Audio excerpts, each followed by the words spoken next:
Filipi 1 Bang, Filipi 1 nomor 18. Situ dalam bahasa Yunaninya itu dikatakan propasis. Propasis itu dalil yang dibuat-buat, alasan yang dicari-cari, atau semangat yang palsu, atau keinginan untuk berpalsuria. Coba Anda baca Filipi 1:18. Saya bacakan ya. Iya. Tetapi tidak mengapa. Sebab bagaimanapun juga Kristus diberitakan baik dengan maksud palsu maupun dengan jujur. Tentang hal itu aku bersukacita dan aku tetap bersukacita. Maksudnya saya perlu jelaskan begini, Bang Juma, ini ayat. Iya, silakan. Jadi tadi disampaikan juga bagaimana Injil itu dihiperbolakan sampai diberitakan kepada segala makhluk. Karena saking pentingnya Injil itu untuk keselamatan. Nah, jadi di ayat Filipi 1:18 itu, sekalipun saya nih menyampaikan Injil tetapi dengan motivasi uang, tetapi kalau Injil itu saya sampaikan betul, itu tidak masalah. Tetapi jangan sebaliknya, niatnya baik-baik untuk memberitakan Injil, tapi Injilnya salah. Nah, itu celaka. Paham dah ya? Jadi saya ulangi, kalau saya sebagai penginjil, saya memang penginjil. Saya memberitakan Injil dengan maksud mendapat perpuluhan lah, amplop lah, bagaimana gitu. Tetapi Injil yang saya sampaikan itu betul, itu tidak masalah. Daripada Injil yang saya niatnya bagus untuk penginjilan, tetapi Injil yang saya sampaikan salah. Nah, itu maksudnya apa yang disampaikan seperti itu, Bang Juma. Jadi mengingat betapa pentingnya Injil untuk keselamatan itu, makanya seperti itu. Dengan maksud palsu pun tak apa-apa. Paulus masih bersukacita katanya. Nah, begitu. Jadi bukan untuk tipu-tipu, enggak. Gitu maksudnya. Tapi kalau di sini yang saya lihat itu seperti itu. Bagaimana dengan yang 1 Korintus 9:20 Bang? Itu kan ada kepura-puraan kepada orang pengikut Taurat. Saya mengaku sebagai penganut Taurat meskipun saya tidak taat kepada Taurat. Itu maksudnya apa? Demi untuk memenangkan banyak jiwa. Itu gimana itu Bang? Anda boleh mengaku sebagai orang Jawa, bisa juga mengaku sebagai orang Makassar, demi untuk memenangkan banyak orang. Ini maksudnya apa? Ini ajaran baik kah yang kayak gitu? Bukankah itu sudah penipuan? Ketika berpalsuria, bukankah itu adalah penipuan? Palsu itu kan identik dengan sesuatu yang negatif. Tetapi tidak mengapa, sebagaimanapun juga Kristus diberitakan baik dengan maksud palsu. Propasis. Propasis itu cakupan makna bahasa itu mengelabui. Mengelabui itu ya sinonim dengan mengelabui, menipu, membohongi. Kan itu sama itu Bang. Palsu itu bohong kan? Iya, jadi tidak mengapa, yang penting Injil diberitakan. Contoh begini, misalnya di Korea Utara ada Injil. Bagaimana sulitnya Injil itu disampaikan. Lalu ada upaya tipu menipu, tapi Injil disampaikan, tujuannya Injil disampaikan. Jadi itu tidak mengapa. Karena Injil yang disampaikan itu begitu susah waktu di sana itu disampaikan. Yang penting Injil disampaikan. Misalnya dia membohongi tentara di sana begini begitu ya kan, tetapi dia menyampaikan Injil.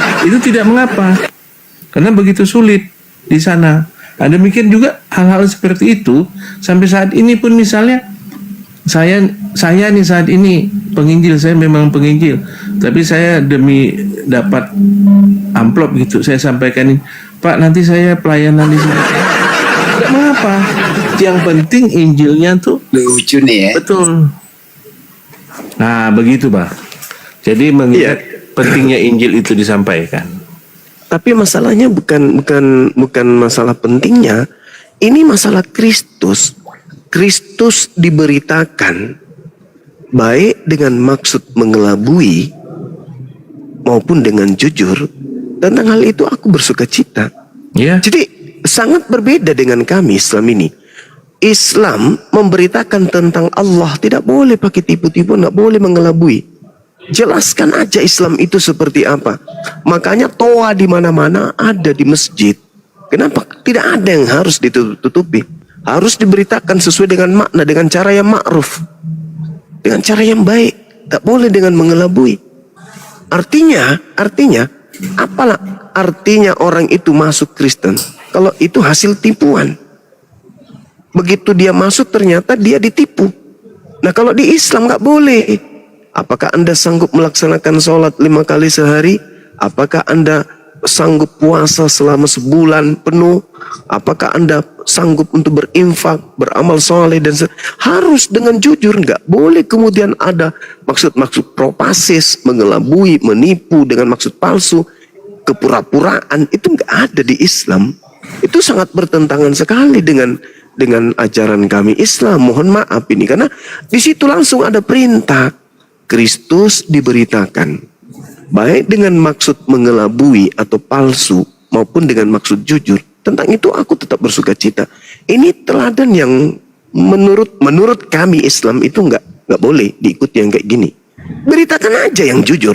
Allah ditanya, apakah Allah itu makhluk? Bukan makhluk. Allah itu seperti apa? Laisa kamitslihi syai'. Apa gelar Allah Subhanahu wa ta'ala? Maha suci lagi maha tinggi. Sampaikan dengan jujur, jangan mengelabui. Jangan mengatakan sesuatu yang tidak benar. Harus sesuai. Meskipun pahit, katakan. Katakan, meskipun pahit. Nah, kalau di agama saudara ternyata boleh. Ya, padahal, boleh. Kalau tujuan, yang penting Injilnya betul. Ya, bagaimana ceritanya, saudara? Bagaimana ceritanya kita ingin memberikan sesuatu yang baik, tetapi dengan cara Niat. tidak baik. Bukan niatnya, memang caranya. Cara pemberitaannya itu sudah bohong, sudah palsu. Nah itu Ayatnya di mana itu Bang Juma? Injil Ayatnya ya. di mana tadi Bang Juma? Filipi 1:18 dan memang faktanya begitu kan Bang? Kan faktanya Kalau begitu. Injilnya itu tadi gimana, saya gimana? bilang, itu diumpamakan analogi yang saya bisa sampaikan. Kalau niatnya tidak baik, tetapi Injilnya benar, itu lebih baik ketimbang Injilnya palsu. Niatnya bagus, niatnya Bang bagus. David. Yang bersuka gitulah. cita itu Paulus. Apakah Iya. Tuhan bersuka cita? Belum tentu. Ini berarti Tuhannya Juma itu Paulus. Oh bukan Itu gitu aja. saudara, bukan. Ya bukan kau begitu. percaya sama Paulus Juma, bukan sama Yesus. Wajar aja dong. Nah, itu Banyak rasulmu. ayatnya Paulus kau pakai. Itu Nggak ada rasulnya urusan saudara kan? itu. Rasul saudara kan itu. Nggak rasulku itu. Loh, gimana ini teman-teman? Kristen tidak mengakui Paulus. Gimana Ya nggak ceritanya? masalah sama aku, karena keselamatan itu bukan karena Paulus, keselamatan itu karena Jadi Anda kasih tidak karunia beriman Yesus. kepada Paulus. Ngapain aku beriman sama Paulus? Ya enggak lah. Kepada Paulus Pak. Tulisannya Paulus tebel banget begitu loh, gimana itu? Jadi Ya, yang ngajarin, jadi yang ngajarin kemudian Anda menuhankan Kristus itu siapa? Saya nggak menuhankan Kristus. Lalu Tuhan Anda siapa? Saya nggak menuhankan dia. Saya menjadikan Yesus itu raja, bukan Tuhan. Oh raja di mana? Raja sorga. Yesus yang Oh bilang raja surga. Berarti bukan dia yang di Wahyu ya? di Wahyu mana? Yang datang ke penulis Wahyu, Penulis Wahyu mana? yang di Pulau Patmos. Nah, tanyalah sama penulis Pulau Patmos, kok nanya Wah ini sama aku? bahaya ini. Kok boleh bahaya ini? Terus dari mana ilmunya Anda kemudian mengatakan Yesus itu raja? Dari mana ilmunya? Saya nggak pakai ilmu karena Yesus nggak butuh ilmu. Dia butuh ketaatan, kasih karunia. Dia nggak butuh bukan. ilmu. Anda mengatakan karena nabimu sendiri pun nggak punya ilmu, nggak bisa baca, nggak bisa tulis. Ngapain kau Yang saya katakan berribut? ini, Anda mengatakan Yesus itu raja. Di mana Ya Yesus? raja. Di mana raja? Makanya Di aku mana taati dia? dia. Nama Perkataan kerajaannya apa, raja Bang? itu ya dan amin. Lu udah selesai. Nama kerajaan Yesus itu apa, Bang? Kerajaan sorga. Di mana Yesus mengatakan kalau dia raja di surga? Waduh. Aduh. Baiklah. Baiklah. Yohanes 18. Oke, Yohanes 18. Nomor berapa? Bentar, saya buka Yohanes 18 Heeh. ayat yang ke Berapa, Bang? Yesus di hadapan Pilatus. Iya. 33, maka kembalilah Pilatus ke dalam gedung pengadilan Allah, lalu mengambil Yesus dan bertanya kepadanya, "Engkau inikah raja orang Yahudi?" Jawab Yesus, "Apakah engkau katakan hal itu dari hatimu sendiri, atau ada orang lain yang mengatakannya kepadamu tentang aku?" Kata Pilatus, "Apakah aku seorang Yahudi? Bangsamu sendiri yang dan imam-imam kepala yang telah menyerahkan engkau. Apakah yang telah engkau peroleh?" Jawab Yesus, "Kerajaanku Oh, bukan dari kerajaannya. dunia ini." Kerajaanku bukan dari dunia ini. Jika kerajaanku dari dunia ini, pasti hamba-hambaku sudah melawan, supaya Kupikir- aku jangan diserahkan kepada orang Yahudi. Akan tetapi kerajaanku bukan dari dunia ini. Maka kata Pilatus kepada, "Jadi engkau adalah raja?" Jawab Yesus, "Engkau mengatakan bahwa aku adalah raja. Untuk itulah aku lahir ke dalam dunia. Untuk itulah aku datang ke dalam dunia. Ini supaya aku memberi kesaksian tentang kebenaran bahwa aku adalah raja. Setiap orang yang berasal dari kebenaran mendengarkan suaraku." Selesai. Di mana dia mengatakan bahwa aku adalah raja? Di mana, Bang? Udahlah Zuma. Orang semua menganggap di situ. Saya kan bertanya, saudara. Saya kan bertanya. Yesus di mana mengatakan aku adalah seorang raja? Bukan Kabur dia Banyuma. Kabur. Malu dia itu. Kenapa? Karena sama seperti ketika saya ke Malaysia. Apa yang saya katakan kemudian? Ya, negaraku, kebangsaanku bukan dari bangsa ini. Kebangsaanku bukan berarti aku adalah raja di bangsa Indonesia. Bukan. Kerajaanku. Seorang prajurit datang kemudian ke kerajaan lain. Ketika ditangkap, prajurit ini berkata, "Kerajaanku bukan di sini. Kerajaanku ada di Singosari sana." Bukan berarti dia seorang raja di situ. Sederhana kok. Lalu kemudian ya ketika mengatakan aku adalah raja, itu dia sedang bertanya, engkau mengatakan bahwa aku adalah raja. Bukan perkataan Yesus itu perkataan Pilatus ketika dia bertanya. Cobalah teman-teman pelajari Bible itu dengan seksama ya. Jangan hanya doktrin dan dogma. Karena kemana kau giring kami? Ke Yohanes, ke Matius, ke Markus, kami udah paham. Kami turun jadi apologet ini sekedar sebagai pembawa kabar peringatan saja. Sebagai pembawa peringatan saja. Ya. Karena kami melihat bahwa Bible kok tidak sesuai dengan apa yang dipercaya oleh saudara Kristen. Contoh misalnya, saudara kita tadi, saya tidak percaya kepada Paulus, saya percaya kepada Yesus. Faktanya kenapa jadi Kristen kalau percaya kepada Yesus? Yesus seorang Yahudi, dia praktisi Taurat. Kenapa Anda jadi Kristen? Apakah Yesus itu Kristen? Kan bukan. Yohanes 10 nomor 27. Aku mengenal pengikutku, pengikutku mengenal aku, mereka mendengarkan suaraku dan mengikuti aku. Jadi kalau percaya kepada Yesus, Anda Yudaism, bukan Kristen. Itu loh, kan lucu. Saya adalah pengikut Nabi Muhammad. Saya percaya kepada Nabi Muhammad. Agamamu apa, Bang? Hindu. Kan lucu. Saya ini pengikut Nabi Muhammad. Saya pecinta Nabi Muhammad. Saya pengikutnya. Terus agamamu apa? Kristen. Kan aneh. Saya percaya Yesus. Saya pengikutnya. Yesus adalah rajaku. Agamamu apa sampean? Kristen. Elah. Gimana toh? Yesus Yudaism, dia praktisi Torah. Kok jadi Kristen ente? Nah inilah saudara-saudara, mari kita belajar sama-sama mendalami Bible itu. Ada seorang sahabat saya tadi sore, sudah malam. Saya dari dulu Bang Suma selalu mengikuti abang, tapi saya takut kemudian membuka Bible. Kenapa takut? Saya takut murtad. Makanya Bible itu saya anggap satu benda yang sakral, yang ketika saya buka akan menggoyahkan imanku. Oh gitu Bang? Iya. Tapi setelah saya ikuti Bang Suma, kok Bang Suma baca Bible kok semakin hebat dia pemahaman Bible-nya. Akhirnya apa? Pelan-pelan dia lirik-lirik Bible. Lama-lama dia baca. Akhirnya dia sudah bisa berbicara tentang data Bible kepada saya secara japri. Lalu dia katakan apa? Bang Suman, ternyata semakin saya baca Bible, semakin tebal iman Islamku. Kutanya, kenapa bisa demikian, Bang? Ya karena tidak masuk akal apa yang kubaca di situ.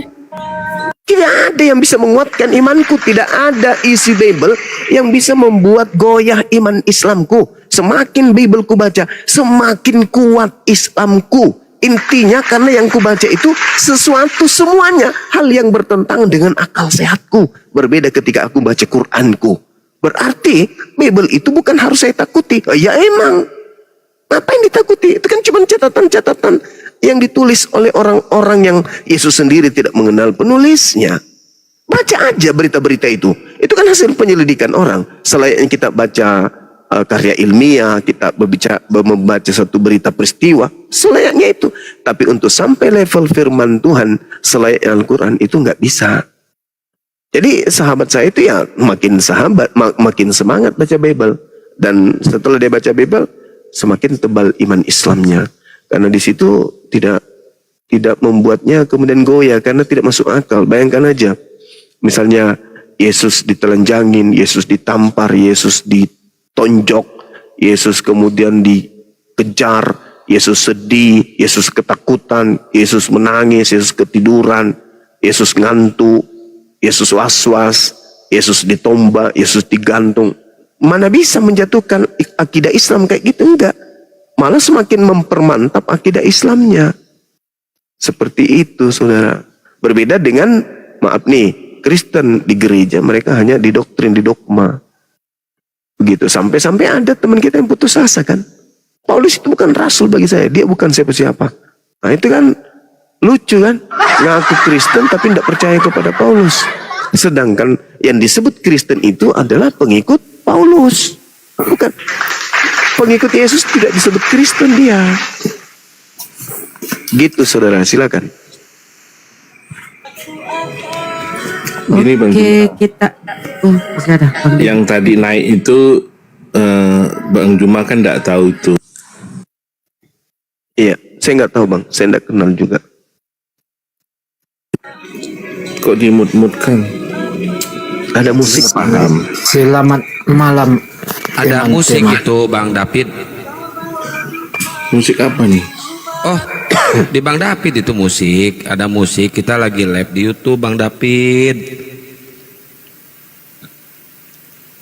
Musiknya dipelanin. Oke, Ya, Akal. akal. Iya, selamat malam teman-teman. Selamat malam. Malam saudara Akal. Bagus ini namanya. Iya. Ini saya mau bertanya, Iya Bang. kalau teman-teman Islam, kalau urutan nabinya yang awal sampai akhir kira-kira siapa aja? Bagaimana urutan nabinya? Sebenarnya kalau di Islam itu nabi yang kami imani itu ada, yang wajib kami imani itu ada 25 nabi. Di antaranya Nabi Adam, kemudian Nabi Ibrahim, Nabi Nuh, Nabi Lot, Nabi Yakub, Nabi Ayub, Nabi Musa, Nabi Daud, Salomo, Isa, kemudian Nabi Muhammad sebagai penutup nabi. Itu Bang yang kami imani. Kalau seperti Nabi Saulus itu kami tidak imani. Nabi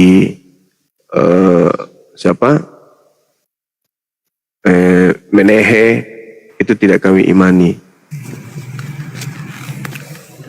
Nabi Ido tidak kami imani. Nabi Luga tidak kami imani. Kalau Nabi Sulaiman dengan yang duluan, Ya, Sulaiman dengan Daud mana duluan itu? kelihatannya lebih duluan Daud deh. Ya, itu dilihat di mana ya? Saya cari di Al-Quran nggak ada urutannya Ya, antara memang. Daud dan Sulaiman. Memang nggak di ini Bang, nggak dijelaskan urutannya. Hanya Jadi saja Gimana? Jadi Bang cuma tahu urutannya kalau nggak ada di Al-Quran. Kan tidak berdasarkan urutan iman Islam itu, bahwa harus berurutan. Tidak ada kaidah di Islam itu. Nabi itu harus diimani secara berurutan. Enggak. Kami hanya beriman bahwa nabi-nabi itu pernah diutus oleh Allah kepada kaumnya masing-masing. Kami percaya bahwa nabi-nabi ini pernah ada di atas muka bumi, diutus oleh Allah kepada seluruh kaumnya masing-masing, kepada kaumnya masing-masing. Gitu maksudnya, Bang. Iya. Tapi kami gimana? Kalau Isa dengan Daud dengan Sulaiman mana duluan? Isa dengan Sulaiman. Kalau Isa dengan Sulaiman, ya duluan Sulaiman lah, Bang. Abang ada keterangan di Al-Quran duluan. Kalau yang kami baca dalam Al-Quran, contoh misalnya auzubillahi minasyaitonirrajim, qulu amanna billah wa ma unsila ilaina wa ma unsila ila Ibrahim wa Ismail wa Ishaqa wa Yaqub wal asbat wa ma utiya Musa wa Isa wa ma utiyan nabiyyuna min rabbihim. Nah, kemudian kami diperintahkan la nufarriqu baina ahadim minhum. Kami tidak membeda-bedakan seorang pun di antara mereka. Semuanya nabi, orang-orang suci, pilihan Tuhan. Kami tidak harus tersusun nabi ini, nabi ini. Cuman dikatakan dalam Al-Quran, kami beriman kepada Allah dan apa yang diturunkan kepada kami. Dan kami beriman apa yang diturunkan kepada Nabi Ibrahim, Ismail, Ishak, Yakub dan anak cucunya, dan kepada yang diberikan kepada Nabi Musa, Nabi Isa, dan yang diberikan kepada nabi-nabi dari Tuhan. Itu aja, Bang, di iman kami itu kayak gitu. Tidak mesti harus, oh siapa dulu ya yang harus kita imani? Nabi siapa? Enggak ada yang kayak gitu. Oh kita harus beriman kepada Nabi Sulaiman dulu. Enggak boleh kita beriman kepada Nabi Isa sebelum beriman kepada Nabi Sulaiman. Enggak ada kaidahnya. Kayak gitu enggak ada, Bang. Yang pasti kami beriman kepada mereka nabi-nabi ini. Dan kata Allah, la nufarriqu baina ahadim minhum. Kami tidak membeda-bedakan. Mereka semua adalah nabi maksum, orang-orang yang dijaga oleh Allah. Berarti tidak diketahui juga ya Abang Juma, kalau Sulaiman itu anaknya Daud, itu bukan, nggak ada hubungannya ya. Maksudnya nggak ada hubungan darah antara Sulaiman dengan Daud. Di kami itu ada ulama sejarah, mereka yang tahu tentang riwayat atau secara histori kenabian. Kalau saya hanya pendebat biasa aja, Bang, bukan ahli sejarah. Tapi yang saya tahu ketika Anda bertanya tentang iman kami kepada para nabi, ya kami beriman kepada Allah dan kami beriman kepada yang diturunkan kepada kami, dan kami beriman kepada apa yang diwahyukan kepada para nabi. Yang tadi itu Ismail, Ishak, Yakub dan anak keturunannya. Begitu, saudara. Iya. Berarti artinya urutannya tidak diketahui kalau kita melihat Al-Qurannya, Bang. Mana duluan, mana yang terakhir. Jadi untuk apa diketahui urutannya kalau urutan itu menyebabkan orang itu dikatakan anak dari ngintip cewek mandi, Bang. Salomo itu kan hasil dari ngintip cewek mandi kan. Daud itu kan dari Salah, Pak. kecil, Salah, kan? bukan. Bukan. Salah gimana sih? Baca tuh di Lukas itu. Daud memperanakkan Salomo dari istri siapa? Istri Uria itu, orang Het. Oh, salah gimana sih, Bang? Assalamualaikum warahmatullahi wabarakatuh. Waalaikumsalam warahmatullahi wabarakatuh. Waalaikumsalam warahmatullahi wabarakatuh. Kalau bisa aku nambah sedikit ya.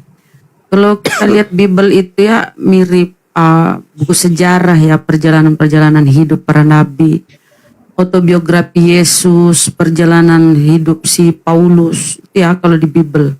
Tapi kalau Al-Quran itu murni firman Allah ya.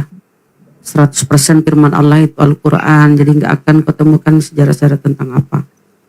Coba aku mau nanya autobiografi. Kemudian apa lagi tadi ya? Aduh lupa aku. Lanjut. Ya, coba gue mau nanya si Akal dulu, Kal. Yesus itu di Bible nabi atau Tuhan? Itu doang sih, baru ke Banyuma. Kal, Yesus itu di Bible nabi atau Tuhan? Diam dulu kau, Pit. Kau ini kalau setiap kau ngomong kok kenapa kau setiap kau ngomong kau gemeter? Kal, Yesus itu di Bible nabi atau ya Tuhan? Tuhan. Kalau di Bukan nabi. Bukan. Yakin? Silakan Banyuma. Bukan nabi katanya. Silakan. Ya kalau dia bukan nabi, faktanya dia menerima firman, Bang. Yohanes 17:8. Lagi pula Yesus sendiri menyebut dirinya sebagai seorang nabi. Yesus acap kali mengatakan bahwasanya seorang nabi itu tidak diterima kemudian di tempat asalnya.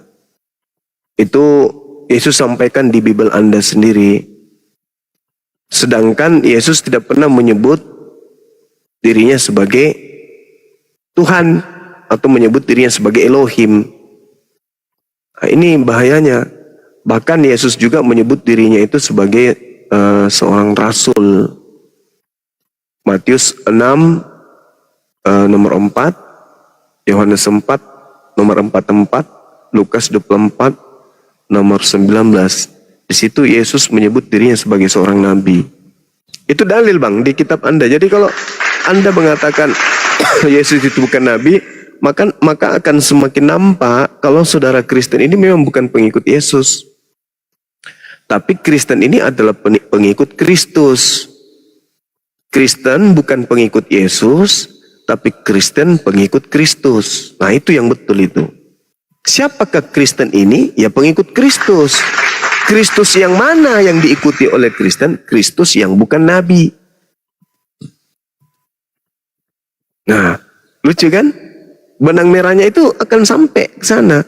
Bahwasanya setelah Yesus terangkat ke langit, Yesus menubuatkan akan datangnya penyesat yang bergelar Kristus. Itu, Bang, berat itu. Materi itu berat. Materi yang sangat berat untuk orang Kristen. Iya, tapi begini ya, Bang. Sepengetahuan saya memang sebutan Yesus itu banyak. Ada juga yang mengatakan dia nabi, begitu. Tetapi siapa sebenarnya Yesus adalah Tuhan. Jadi Tuhan ini dia sebutan untuk menegaskan keilahian Yesus. Jadi dalam perjanjian dia di sini, kena di situ, disebut sebagai Tuhan oleh para pengikutnya. Nah, itu. Ada dua kemudian, menurut pengetahuan saudara, apakah iblis itu ingin dituhankan? Itu ingin saya tahu secara jujur berdasarkan Bible. Iya, kalau berdasarkan Bible, iblis itu ingin disembah, Bang. Iblis selalu menyatakan ingin disembah, begitu. Makanya Yesus tidak pernah saya temukan, sembahlah saya, katanya tidak pernah. Karena itu adalah kata-kata iblis di dalam Bible kami. Oke. Nah, bagus. Saya menghargai itu. Ketika kemudian di dalam Matius 4, cerita-cerita yang dituliskan kemudian oleh penulis Matius, kemudian Yohanes 8, pengakuan Yesus di mana iblis juga mau disembah dan seterusnya. Artinya kita sepakat bahwa iblis ini memang ingin dituhankan. Iblis ini memang ingin disembah. Pertanyaan saya, apakah Yesus mau dituhankan, mau disembah? Itu dulu. Apakah selama 33 tahun Yesus mengajar Injil di tengah-tengah Bani Israel, ada dia menginginkan dirinya diibadahi, ada menginginkan dirinya untuk disembah, dituhankan? Adakah? Selama saya belajar Bible, saya tidak pernah menemukan Yesus itu pernah kemudian menginginkan dirinya disembah. Tetapi iblislah yang ingin disembah. Pertanyaannya kemudian, kalau Yesus tidak pernah minta disembah, Yesus tidak pernah mau diibadahi, lalu siapa yang disembah oleh Kristen ini? Siapa yang telah memperdaya saudara Kristen saya menyembah kepada Kristus? Kristus ini. Bukankah kemudian Tuhan datang memperkenalkan dirinya kepada Nabi Musa, mengajarkan dirinya bukan manusia dan bukan anak manusia, mengajarkan dirinya dia tidak pernah membentuk dirinya sebagai manusia, dan mengajarkan dirinya dia tidak serupa dengan makhluk. Lalu kenapa muncul kelompok Kristen menyembah kemudian sosok makhluk yang bernama Kristus ini? Siapa sebenarnya Kristus yang disembah oleh Kristen ini? Anak Maria nggak mungkin. Anak Maria nggak mungkin. Pernah nggak anak Maria minta disembah? Tidak pernah, Pak. Tidak pernah. Tidak Ya, pernah. tapi begini Bang Juma, perlu Bang Juma ketahui ya. Iya. Apa Alkitab itu? mencatat beberapa kejadian di mana Yesus disembah oleh orang-orang begitu. Jadi Ya, berarti? yang pertama itu di dalam Matius 2 ayat 11 yang diceritakan bahwa setelah menemukan bayi Yesus, orang Majus itu lalu sujud menyembah dia. Mereka membawa persembahan emas, kemenyan dan mur untuk menghormati Yesus sebagai raja. Oke. Di Matius 28 ayat 16 sampai 17, setelah Yesus bangkit dari kematian, para murid-muridnya sujud menyembah dia. Mereka percaya Yesus adalah Tuhan dan Raja mereka.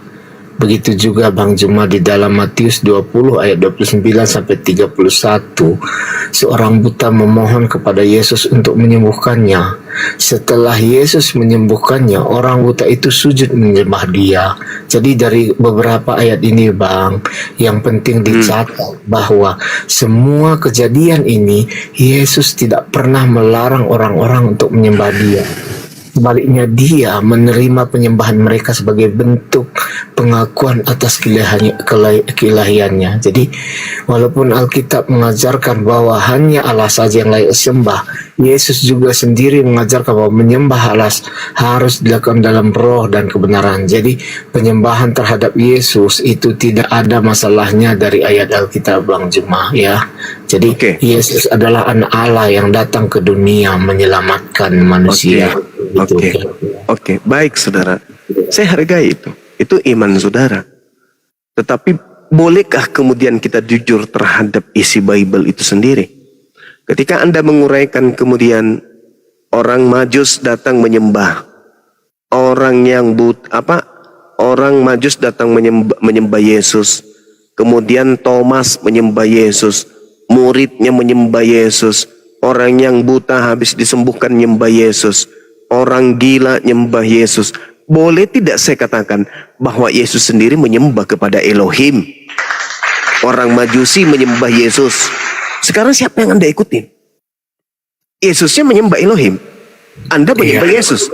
Berarti Anda ini pengikut siapa?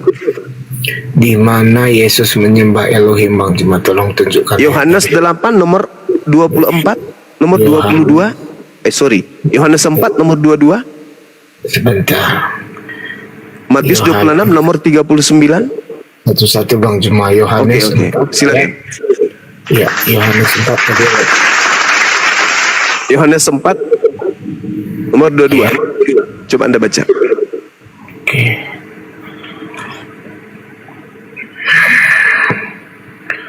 Jadi Yohanes 4 ayat 22, kamu menyembah apa yang tidak kamu kenal, kami menyembah apa yang kami kenal, sebab dari bangsa Yahudi. Jadi sebentar ya Bang Juma. Jadi dalam konteks ini kan Yesus sedang berbicara dengan perempuan Samaria ya. Jadi perempuan Samaria itu menyembah gunung Gerizim, tempat Yesusnya memiliki kuil mereka. Jadi Yesus sebagai orang Yahudi menjelaskan bahwa keselamatan bangsa datang dari bangsa Yahudi. Karena Yesus menyembah. Yesus menyembah nggak di situ? Jadi Yesus mengatakan kami menyembah apa yang kami kenal. Dia mengatakan bahwa orang-orang Yahudi menyembah apa yang mereka termasuk kenal. Dirinya kan?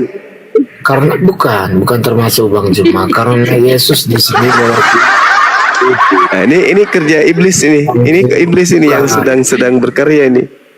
Yesusnya menyembah, Bung. Yesusnya menyembah. Anda baca itu. Dia berdoa semalam-malaman. Yesus bersujud di dalam beribadah. mengangkat tangannya memohon kepada Tuhannya. Kok Anda katakan dia tidak menyembah? Anda ingin mengatakan Yesus ateis? Bukan Bang Juma, tetapi Kejam kali Anda memfitnah Yesus. Yesus itu kan anak Allah, ya kan? Loh, Jadi Anda ngerti dia- nggak anak Allah itu? Anak Allah itu artinya hamba Allah. Wah, ini Bang Juma ini salah. Kalau hamba, Anda baca Kisah Para Rasul 4 nomor 30, Yesus disebut sebagai hamba yang suci. Gimana ini, saudara? sebagai hamba? Karena Sekali Yesus lagi. melakukan kehendak Bapa. Ya itu berarti dia menghambakan diri. Yang namanya hamba itu, Bang, menghambakan diri artinya menundukkan diri, tunduk kepada perintah majikan. Yesus tunduk gak kepada perintah majikannya? Tunduk, berarti dia hamba. Ya, bukan majikannya Bang Juma, tetapi bapaknya. Bang Juma ini salah. Ya, oke, maaf kalau gitu. Nah, sekarang begini. Anda mengatakan Anda menjadi pengikut Yesus karena menyembah Yesus tidak pernah marah. Disembah tidak pernah marah. Nah, Anda kemudian mengikuti siapa? Mengikuti orang Majus. Kenapa tidak mengikuti Yesus? Sedangkan di dalam pola Matius ini, polanya, di situ diceritakan dengan sangat jelas bahwa iblis mengatakan apa? Ketika iblis membawa Yesus ke atas gunung yang sangat tinggi, lalu iblisnya memperlihatkan kemudian kerajaan dunia, memperlihatkan kemegahan dunia. Lalu iblis berkata, "Wahai Yesus, semua itu akan kuberikan kepadamu jika engkau sujud menyembah aku." Berarti iblis ini mau disembah kan? Sedangkan Yesusnya sendiri mengatakan, "Waspadalah kepada penyesat yang datang kepadamu mengaku Kristus." Kristen pengikut Kristus. Kristen menyembah Kristus. Siapa yang mau disembah selain daripada Tuhan? Iblis kan? Bukankah Tuhan itu yang di langit, yang di surga? Dan Tuhan tidak pernah bergelar Kristus. Tetapi kalian menyembah Kristus. Sedangkan Yesus mengatakan, waspadalah kepada penyesat yang mengaku Kristus. Allahu Akbar, Masya Allah. Saya bukannya ingin menyudutkan, enggak. Saya hanya ingin menggelitik. Sangat disayangkan kalau hidup di zaman sekarang yang begitu modern, kita bisa mengakses semua informasi dengan mudah.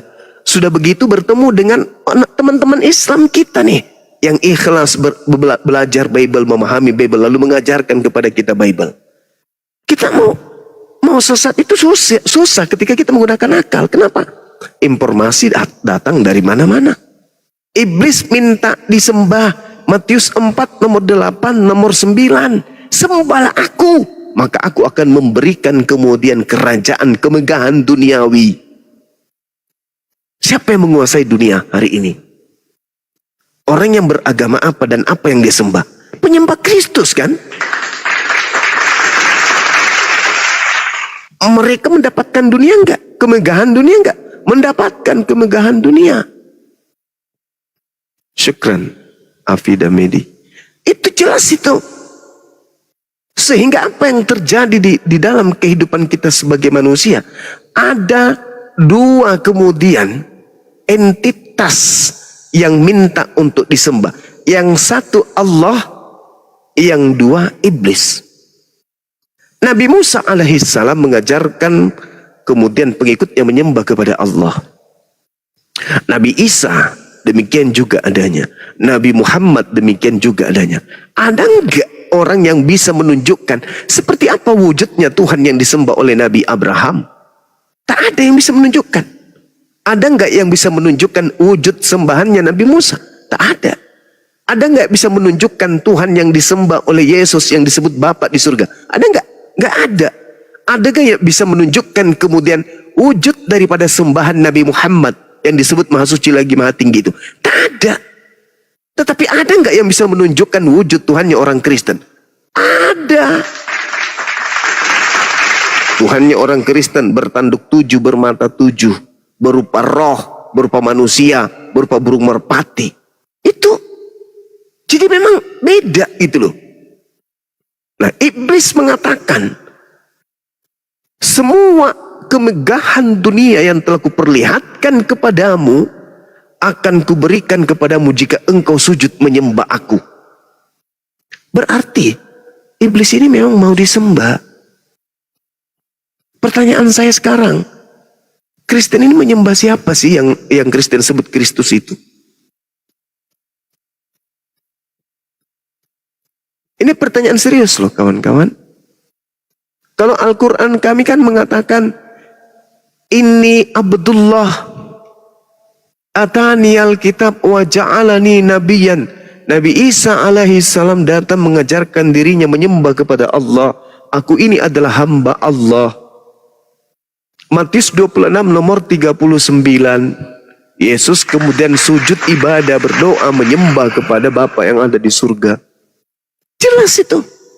Tiba-tibanya Kristen muncul justru menyembah kepada Kristus. Siapa Kristus yang kalian sembah ini? Bukankah itu bukan Tuhannya Nabi Musa? Apakah Nabi Musa menyembah Kristus? Apakah Nabi Musa menyembah kemudian makhluk? Apakah Nabi Musa kemudian menyembah anak Maria? Tidak. Sekarang Kristen. Apakah Kristen menyembah makhluk? Menyembah. Apakah Kristen menyembah anak Maria? Menyembah. Apakah Kristen menyembah Kristus? Menyembah. Sama enggak sembahannya? Beda. Nah ini saatnya kemudian saudara-saudara saya Kristen untuk menyadari itu. Bukan saya mau menghina, bukan mau menyudutkan, tidak. Tapi ego dalam beragama, tapi agama yang kita anut itu salah, itu akan membuat kita menyesal di surga, di kehidupan berikutnya nanti di neraka. Islam juga begitu, bukan cuma Kristen. Islam mengatakan imannya benar. Kristen juga mengatakan imannya benar. Nggak mungkin dua-duanya benar kan? Pasti satu yang benar, satu yang salah. Nah apa tolak ukur sebuah kebenaran? Akal. Apapun itu.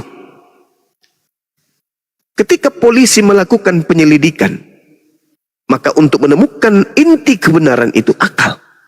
Ketika TNI kemudian melakukan operasi, maka keberhasilan operasi itu adalah akal.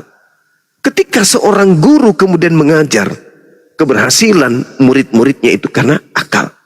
Ketika siswa kemudian ingin berprestasi, maka prestasi itu diraih dengan akal.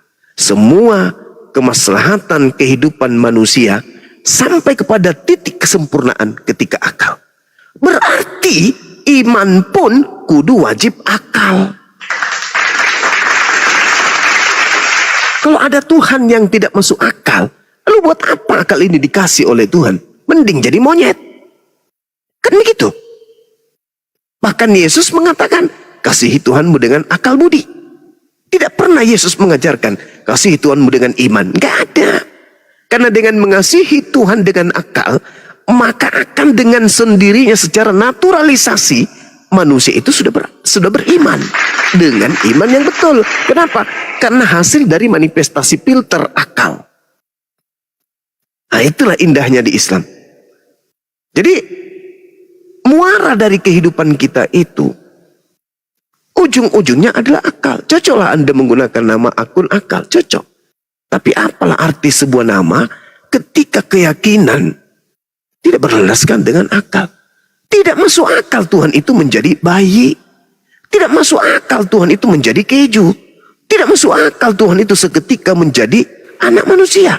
Tuhan menjadi hamba Tuhan. Tuhan menjadi rendah. Tuhan menjadi tidak suci. Tuhan menjadi lemah. Tuhan menjadi bukan Tuhan. Tuhan dibunuh oleh makhluknya sendiri. Itu tidak masuk akal. Itu sudah tertolak. Itu sudah zalim namanya. Tapi lagi-lagi saya tidak sedang menghakimi. Saya hanya memberikan edukasi. Kebetulan saya dipercayakan untuk memberikan edukasi dari pihak Islam. Anda juga punya hak untuk memberikan edukasi dari pihak Kristen. Silakan Anda sampaikan, kita kemudian saling menanggapi satu sama lain. Silakan, boleh Anda gunakan waktu sepanjang-panjangnya. Silakan. Ya, dari narasi Anda tadi mengatakan Tuhan itu terbatas jadinya ya Bang. Kenapa?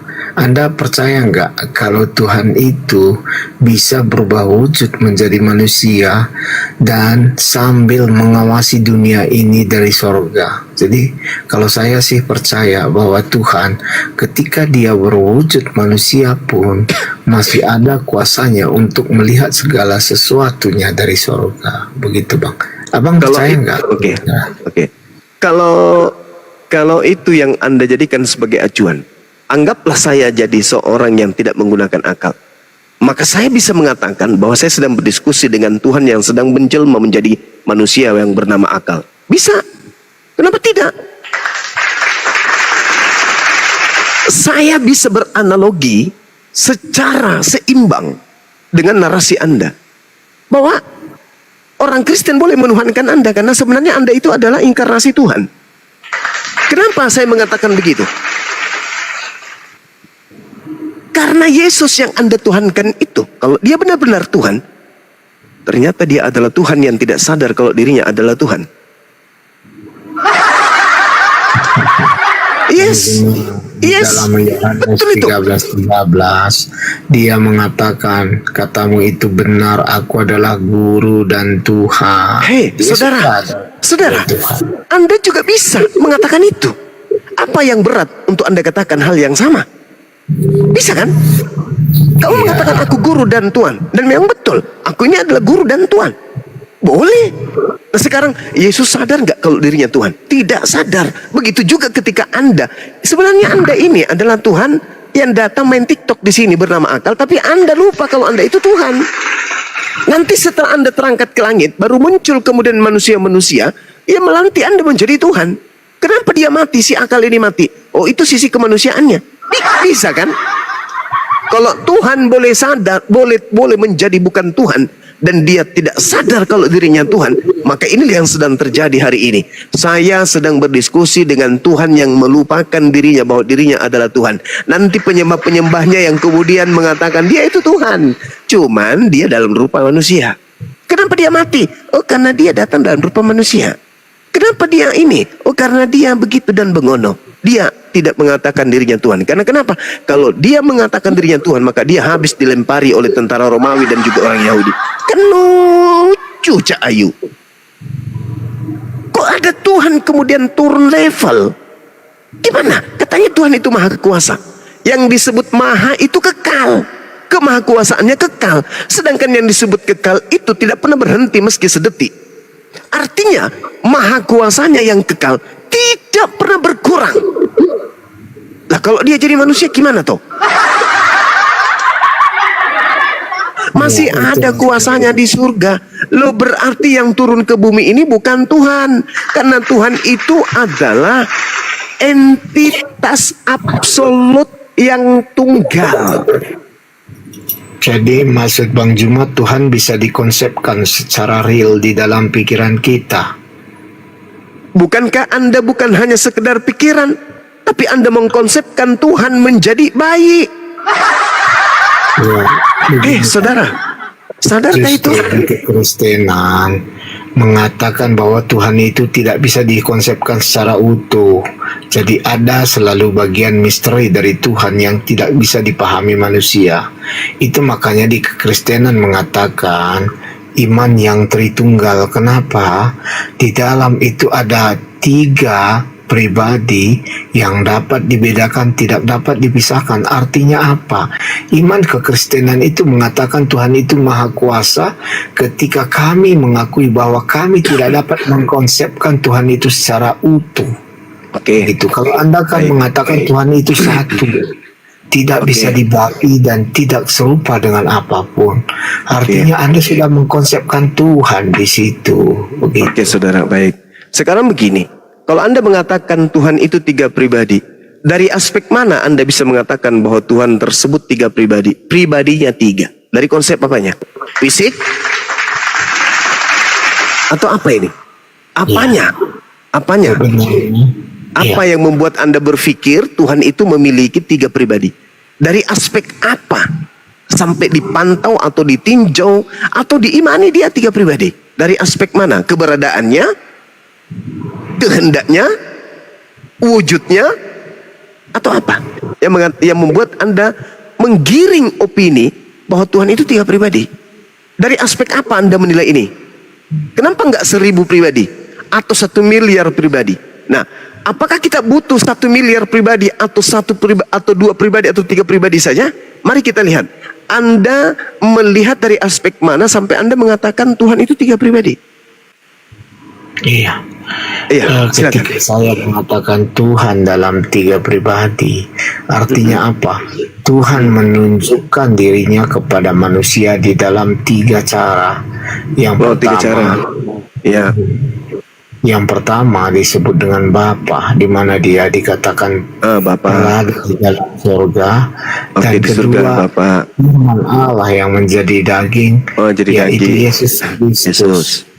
Dan setelah kepergian Yesus, Yesus juga mengatakan bahwa setelah kepergian dia, maka akan datang Roh Penolong. Roh Penolong. Oh itu. Oke, baik.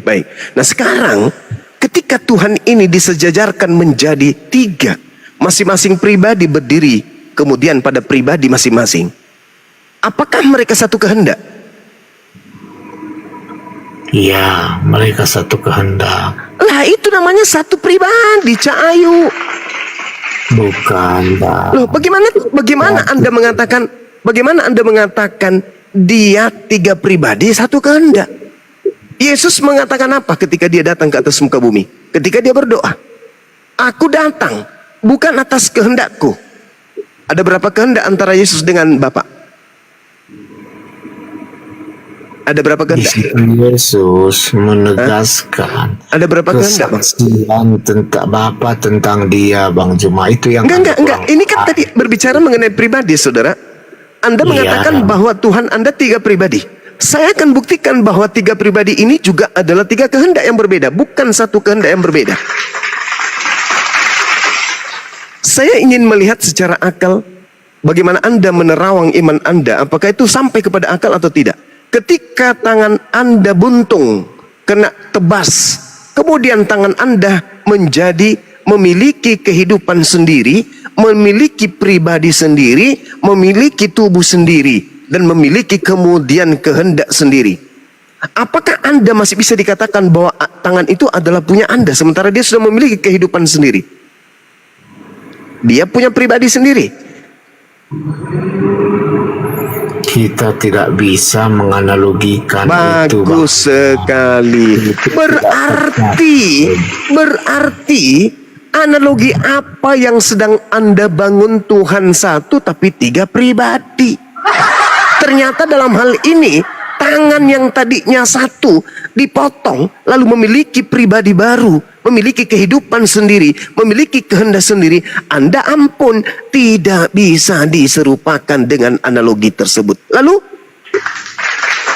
mana hebatnya tadi 3 pribadi itu mana? Kan jadinya mati akal kita jadinya. Ayo, bagaimana mungkin ada 3 pribadi, satu hakikat? Ketika kemudian Yesus mau makan, Bapa yang di surga tidak mau makan. Yang satunya mau jalan-jalan, yang satunya mau tidur, yang satunya sedang bahagia, yang satunya lagi sedih. Kayak mana ceritanya itu dikatakan satu hakikat? Itu bukan satu hakikat, saudara, tapi 3 entitas yang berbeda, dengan konsep kepribadian yang berbeda dan kehendak yang berbeda. Satu adalah Tuhan, 2-nya adalah makhluk.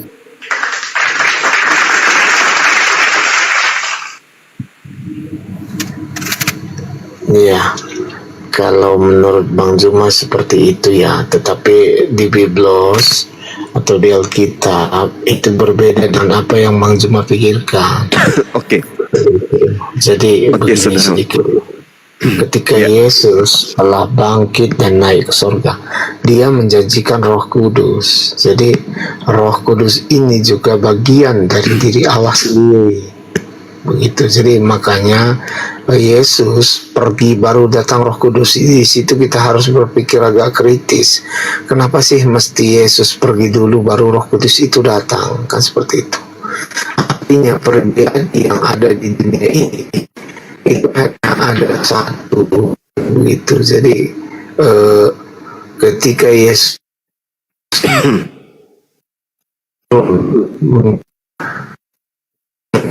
dia hingga kedatangan Yesus yang kedua kalinya lagi. Begitu Bang Juma. Jadi sebenarnya gini saudara, yang Anda sebut Roh Kudus itu bukan Tuhan. Roh kebenaran yang datang setelah Yesus itu bukan Tuhan. Kenapa bukan Tuhan? Karena roh kebenaran atau roh penghibur yang datang atau Roh Kudus yang datang setelah Yesus itu tidak berkata-kata dari dirinya sendiri. Bagaimana mungkin ada Tuhan tidak berkata-kata dari dirinya sendiri? Bukankah Tuhan itu maha berkata? Penguasa itu seenak dia. Mazmur 33 nomor 9. Innama amruhu ita arada syai'an ayyakula lahu kun fayakun. Sedangkan yang datang di dalam Yohanes 16 nomor 13-14. Apabila Roh Kudus itu datang, dia tidak berkata-kata dari dirinya sendiri. Melainkan apa yang didengarkan itulah yang disampaikan. Berarti dia juga pesuruh. Dia juga hamba. Posisinya sama seperti Yesus berarti. Kenapa Anda tidak menggunakan dalil seperti agama politeisme atau animisme yang lain? Mereka sampai Tuhannya itu sampai ribuan. Kenapa tidak gunakan itu aja, Bang? Ada Tuhan yang menjaga sawah, padi, kebun duren. Ada Tuhan yang menjaga kemudian empang, tambak lele. Lain lagi yang menjaga tambak buaya. Ada juga yang menjaga kemudian gunung. Ada yang menjaga sawah. Ada juga Tuhan yang menjaga petir. Ada juga menjaga awan. Ada yang mengatur ritme hujan. Ada juga yang mengatur ombak. Ada yang mengatur angin. Ada yang mengatur kemudian jabatan, daratan. Kenapa Anda tidak seperti itu? Biar lengkap, saling melengkapi satu sama lain. Sayang kalau cuma 3. Sayang. Kenapa? Karena Yesus ketika dia datang, dia mengaku, Yohanes 5 nomor 30, aku tidak dapat berbuat apa-apa dari diriku sendiri. Nah ini Tuhan harus di backup lagi dengan Tuhan yang lain. Kenapa harus kurang, Bang? Coba, ketika Yesus mati, apa kata orang Kristen? Ya kami kan masih ada Bapa di surga. Nah, kalau di bumi Yesus mati, sampaikan aja. Ada di planet Mars yang siaga 1, ada yang di Pluto sudah siap-siap meluncur kalau ada apa-apa dengan Tuhan yang ada di bumi ini. Bilang aja kayak gitu. Biar sempurna gitu loh. Pemahaman akal-akalan Anda dalam konsep bertuhan. Ketika Tuhan saya mati, masih ada 2 cadangan. Kapan ada yang terjadi huru hara besar, maka Tuhan yang senior akan turun. Kayak gitu. Tapi apakah seperti itu ajaran Yesus? Tidak, saudara. Tidak. Yesusnya dalam Yohanes 17 jelas mengatakan, hidup kekal itu adalah mereka mengenal Engkau satu-satunya Tuhan. Satu-satunya Tuhan. Dan pada saat Yesus mengatakan, Engkau satu-satunya Tuhan, pada saat itu aku adalah utusan. Jangan diganggu gugat satu-satunya Tuhan itu dengan mencampur adukan. Masuk Yesus juga di situ sebagai Tuhan, sebagai pribadi yang satu hakikat dengan yang satu-satunya. Tidak. Siapa yang ngajarin itu? Cuman sekarang ini adalah yang perlu dipahami. Ada satu kekuatan di atas muka bumi ini yang ingin dituhankan, yaitu iblis. Matius 4 nomor 8 nomor 9. Itu yang saya uraikan tadi. Lukas 4 nomor 6. Bagaimana iblis kemudian mengatakan, aku memiliki kuasa di dunia ini dan aku berkuasa memberikan kepada siapapun yang aku kehendaki. Matius 4 nomor 8 nomor 9. Siapa yang menyembahku, maka aku akan memberikan apapun yang mereka butuhkan. Kemegahan dunia ini akan kuberikan kepadanya. Kan ada yang sanggup memberikan kemegahan dunia ini, yaitu iblis. Nah, bisa ndak iblis itu mengaku Kristus? Itu pertanyaan saya.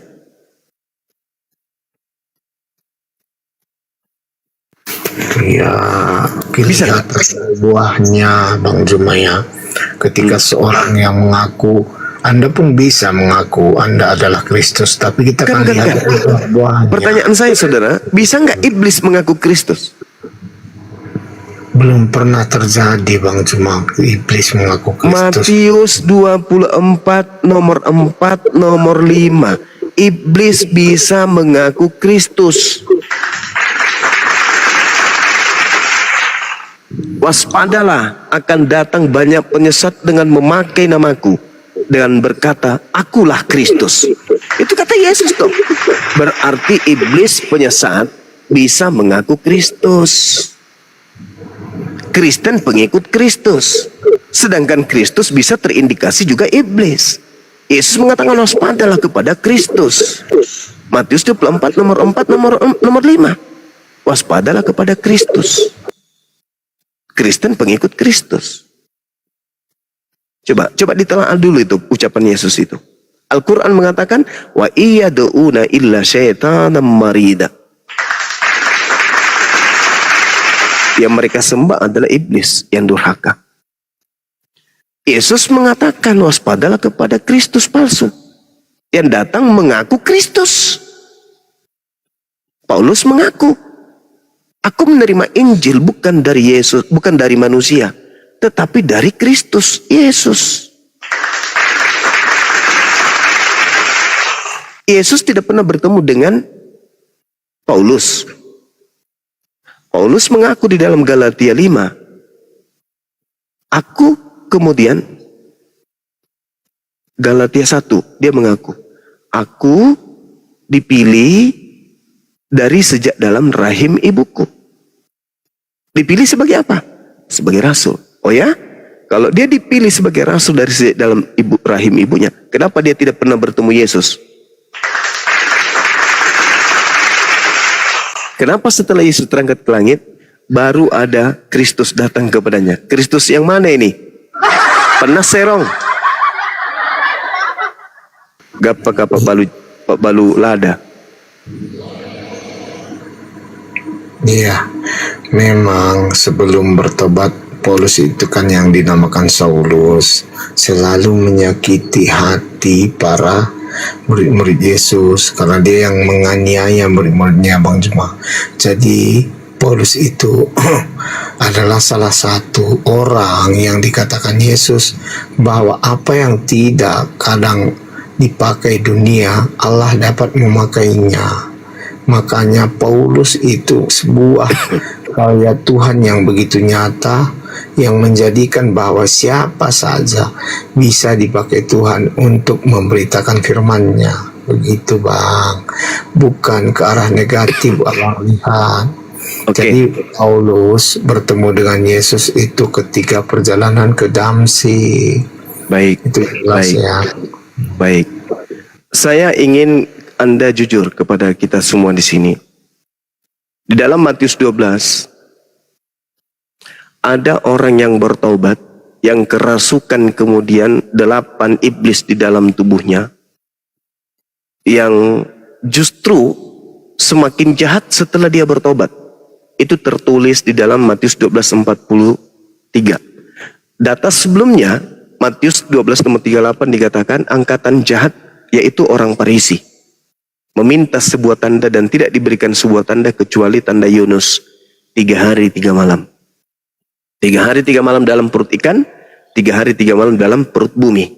Setelah itu dia keluar dari perut ikan dan keluar dari perut bumi. Berarti itu adalah tanda angkatan jahat. Anda mengerti tanda? Simbol. Simbol merek. Tanda pengenal. Jadi kalau ada yang beriman kepada kebangkitan hari ketiga, itu adalah angkatan jahat. Menurut siapa? Menurut Yesus. Tertulis di mana? Matius 12. Nomor 38 sampai nomor 42. Atau sampai nomor 41. Nah, sekarang permasalahannya adalah, Anda mengatakan Paulus itu tadinya adalah pelaku dosa, lalu bertobat. Setelah itu bla bla bla bla. Padahal nubuatan untuk orang Farisi angkatan jahat ini adalah justru dia semakin jahat setelah dia bertobat.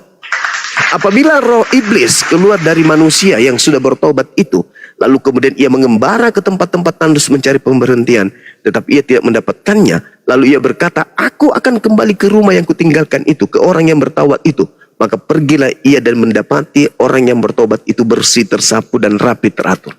Lalu iblisnya keluar kembali dan mengajak 7 roh iblis yang lebih jahat daripadanya. Dan mereka 8 roh jahat ini masuk dan berdiam di situ. maka akhirnya keadaan orang yang tadinya bertobat jauh lebih jahat daripada keadaannya semula. Demikianlah juga akan terjadi atas angkatan jahat ini. Pertanyaan saya, siapa orang Farisi yang bertobat lalu tiba-tiba menjadi rasul, menjadi orang benar, menjadi orang yang berpura-pura baik, dan mengajarkan kemudian kebangkitan pada hari ketiga? Siapa dia? Dan cuma angkatan jahat yang Anda katakan, Anda salah mengerti tentang bahwa Anda mengatakan yang percaya kematian dan kebangkitan Yesus adalah angkatan jahat. Anda salah. Jadi Dalilnya angkatan begitu. jahat, ya sebentar bang, angkatan jahat yang dimaksudkan di situ adalah kenapa? Karena orang-orang itu menolak Yesus dan menyalibkannya. Begitu, bukan karena orang yang percaya bahwa Yesus telah disalib, Salah. mati dan bangkit kembali. Begitu. Salah. Angkatan jahat di situ tidak ada yang kayak gitu, Bang. Angkatan jahat yang dimaksud ahli Taurat dan orang Farisi. Guru, kami ingin melihat satu tanda daripadamu. Tetapi jawab Yesus kepada mereka, angkatan yang jahat ini dan angkatan tidak setia ini menuntut satu tanda. Tetapi kepada mereka tidak akan diberikan tanda selain tanda Yunus. Sebab Yunus 3 hari 3 malam dalam perut ikan, demikian juga anak manusia 3 hari 3 malam dalam perut bumi. Berarti hari ketiga bangkit. Itu tanda untuk siapa? Ya, itu tanda untuk semua manusia bahwa Yesus adalah juru selamat dan Tuhan. Saudara, mohon maaf, saya diskusinya kalau sudah mulai ngantuk, Anda kelihatan sudah mulai ngantuk dan mulai mabut, Anda lebih baik istirahat. Karena saya membaca dalil sia-sia kan. Angkatan jahat ini dan angkatan tidak setia ini minta satu tanda. Sudah disebut padahal, angkatan jahat, angkatan tidak setia. Angkatan jahat bertobat. Angkatan jahat kerasukan 8 iblis dalam tubuhnya. Angkatan jahat jauh lebih jahat setelah dia bertobat. Itu dalil, Bung. Pertanyaannya, siapa yang percaya hari kebangkitan pada hari ketiga? Kristen. Itu tanda untuk siapa? Angkatan jahat, bukan? Oke, saudara, silakan Anda istirahat dulu. Anda tidur, kelihatannya Anda lelah, tapi saya harap semoga Allah memberikan hidayah kepada saudara. Nadia.